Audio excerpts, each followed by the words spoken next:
Chapter number 2, Globe, Latitudes and Longitudes. In the previous chapter you have read that our planet Earth is not a sphere.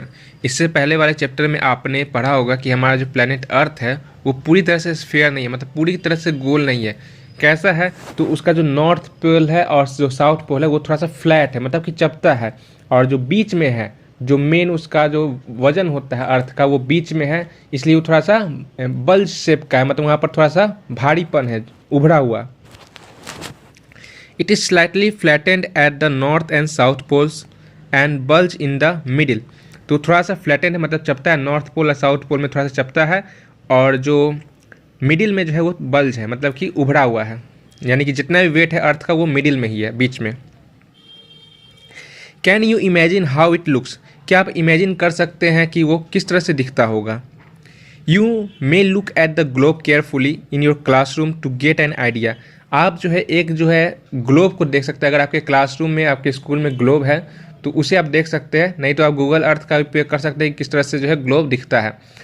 तो इसमें आप देखिएगा कि जो globe होता है वो अर्थ का जो है एक मिनिएचर फॉर्म होता है, मतलब छोटा सा उसको फॉर्म में, मतलब जिस तरह से अर्थ में जो है जो कंट्रीज है उस तरह से जो है ग्लोब में भी शो की जाती है कंट्रीज को, कहाँ पर कितना ओशियन है, कितना लैंड है, ये सब जो है शो की जाती है। जिस तरह से अर्थ होता है उसी तरह का उसका एक मिनिएचर फॉर्म में जो है ग्लोब को बनाया जाता है, छोटा सा। Globe is a true model that is a miniature form of the अर्थ। तो यहाँ पर देखिए कहा जा रहा है ग्लोब जो है एक मिनिएचर फॉर्म होता है अर्थ का।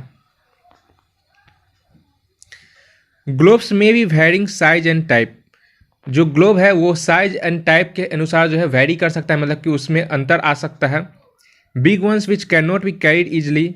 जो बड़ा होता है वो आसानी से जो है कहीं पर भी हम लोग जो है कैरी नहीं कर सकते हैं, लेकिन small pocket globes and globe like balloons which can be inflated and are handy and carried with ease.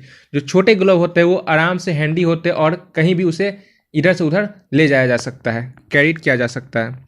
The globe is not fixed, it can be rotated the same way as a top spin or a potter's wheel is rotated. जो globe है वो पूरी तरह से fix नहीं है, मतलब कि ऐसा नहीं है कि वो एकदम स्थित है, वो रोटेट कर सकता है। जिस तरह से आप जो है लट्टू को है, बचपन में लट्टू अगर आपने खेला होगा तो लट्टू जिस तरह से घुमाते हैं, तो या फिर जो है जो पॉटर होते हैं जो मिट्टी के बर्तन बनाते हैं, तो वो जो है मिट्टी में एक सर्कल सा मोटर बना हुआ रहता है, उसमें जो है मिट्टी को रख कर उसको गोल करते हैं तो घूमते रहता है। तो इस तरह से भी जो है अर्थ भी जो है वो घूमते रहता है। अब किस तरह से घूमता है, तो ये हमेशा जो है वेस्ट के से ईस्ट की ओर घूमता है, ये भी आप आगे पढ़िएगा। On the globe countries, continent and ocean are shown in their correct size.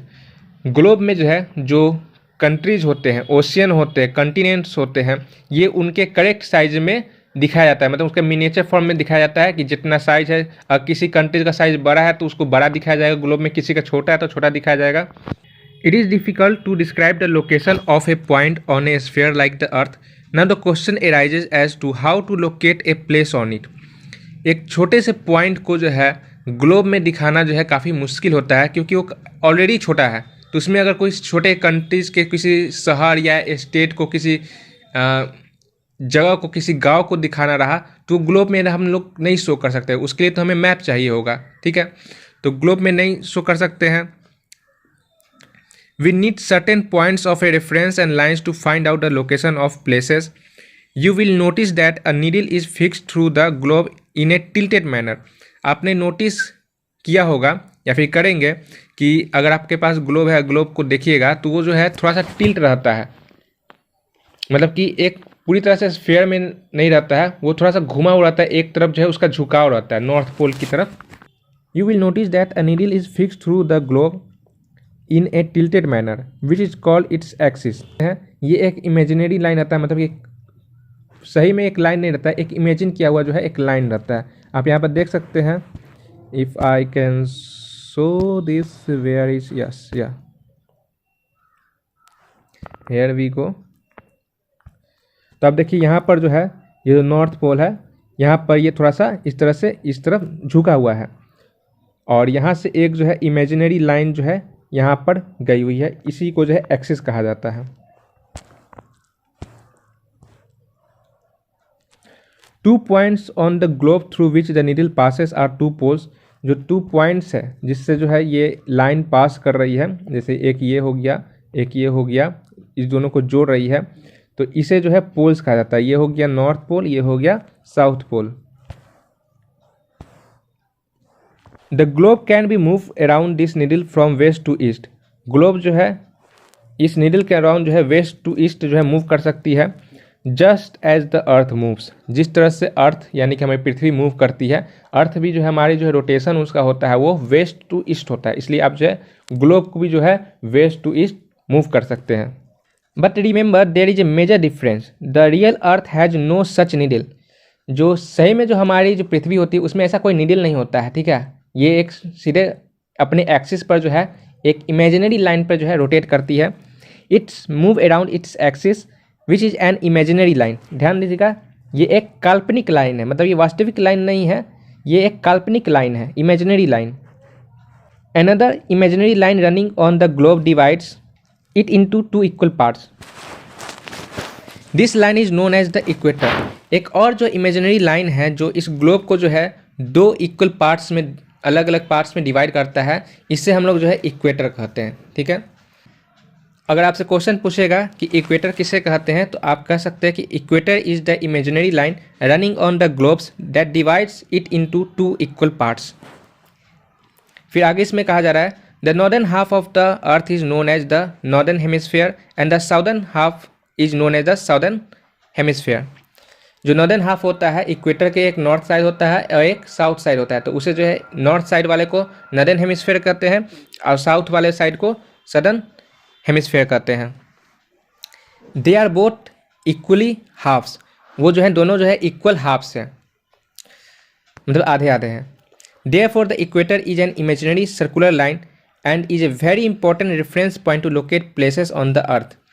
All parallel circle from the equator up to the poles are called parallels of the latitudes.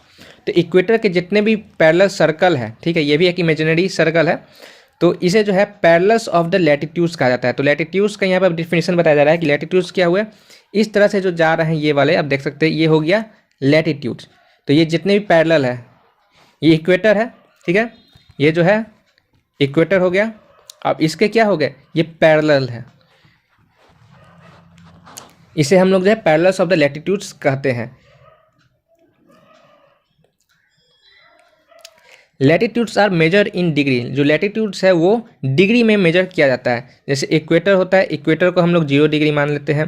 फिर उसके बाद जो जितने पैरेलल जाते हैं, जैसे ये हो गया 20 डिग्री, फिर 40 डिग्री, फिर 60 डिग्री, फिर 80 डिग्री टू द नॉर्थ, ठीक है। उसी तरह से इधर भी साउथ में अगर जाइएगा तो उसी तरह से साउथ में भी जो है 20 डिग्री साउथ, फिर 40 डिग्री साउथ, फिर 60 degree south and 80 degree south, इस तरह से जाएगा पैरेलल में।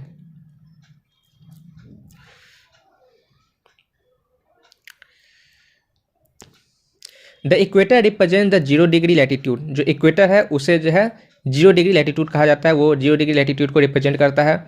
Since the distance from the equator to either of the poles is 1/4 of a circle round the earth, will measure 1/4 of 360 degree, that is 90 degree. Thus 90 degree north latitude marks the north pole and 90 degree south latitude marks the south pole. तो ये जो हमारा जो north pole हो गया, ये जो है इक्वेटर से 90 डिग्री बना रहा है। उसी तरह से अगर इधर साउथ पोल में जाइएगा तो ये भी जो है 90 डिग्री साउथ पोल में बनाएगा।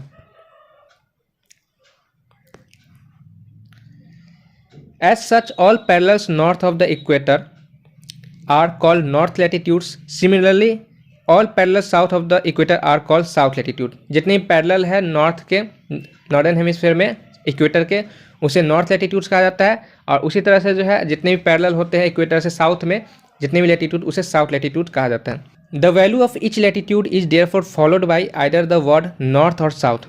Generally this is indicated by the letter N or S, N for north and S for south. इसका मतलब क्या हुआ, जैसे 20 डिग्री नॉर्थ है तो हम लोग जो है जो लैटिट्यूड को लिखेंगे किस तरह से लिखेंगे, 20 डिग्री एन, जो कि नॉर्थ में शो कर रहा है। अब उसी तरह से अगर हमें जो है 20 डिग्री साउथ को रिप्रेजेंट करना है तो हम लोग लिखेंगे 20 डिग्री एस, जो कि साउथ को रिप्रेजेंट करेगा।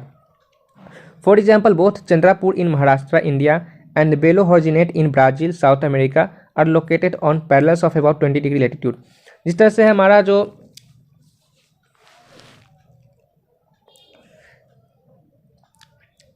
तो यहाँ पे एग्जाम्पल बताया जा रहा है कि जो हमारा चंद्रापुर का जो विलेज है महाराष्ट्र में, एंड बेलो हॉरिजोनेट इन जो कि ब्राज़ील में है, जो कि साउथ अमेरिका में है, ये दोनों जो है 20 डिग्री लैटिट्यूड में सिचुएटेड है। लेकिन एक जो है वो 20 डिग्री नॉर्थ में है और दूसरा जो है 20 डिग्री साउथ में है। We therefore say that Chandrapur is situated at 20 degree in latitude and Belo Horizonate is situated at 20 degree south latitude। जो साउथ अमेरिका में है वो है 20 डिग्री साउथ में लोकेटेड है, और जो हमारा जो चंद्रपुर जो कि महाराष्ट्र में है वो 20 डिग्री नॉर्थ में लोकेटेड है। इसलिए हम जो इसे रिप्रेजेंट करेंगे वो करेंगे, जो चंद्रपुर है उसे 20 डिग्री एन से रिप्रेजेंट करेंगे, और जो बेलो हॉरिजोनेट है वो 20 डिग्री साउथ से उसे रिप्रेजेंट करेंगे। We see in figure 2.2 that as we move away from the equator, the size of the parallels of latitude decreases। जिस तरह से हम जो है इक्वेटर से मूव करेंगे उस तरह से जो है जो लैटिट्यूड होगा, जो पैरेलल लैटिट्यूड है उसका जो साइज है वो डिक्रीज करते जाएगा, मतलब उसका घटते जाएगा।